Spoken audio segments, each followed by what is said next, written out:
Welcome to Samba Samba. Enjoy the video. In this video, I will explain how to use Mint Mobile eSIM. We'll cover everything from checking device compatibility to successfully activating your service.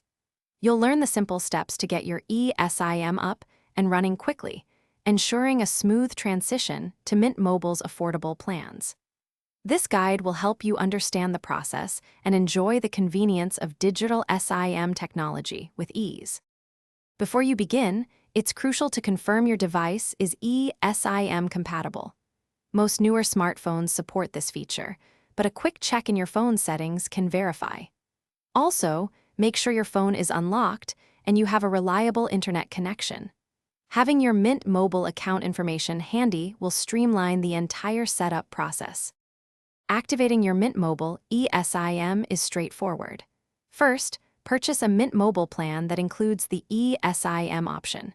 You'll then receive a QR code, usually via email. Simply scan this code with your device's camera and follow the on-screen prompts to install the eSIM profile. A few taps in your phone settings will complete the activation. If you encounter any issues during activation, don't worry. A simple device restart often resolves minor glitches. If problems persist, reach out to Mint Mobile customer support. They are ready to help. Double-check your network settings to ensure everything is configured correctly. In rare cases, if eSIM activation remains challenging, a physical SIM card is always an option. Thanks for watching. Consider subscribing if we helped you.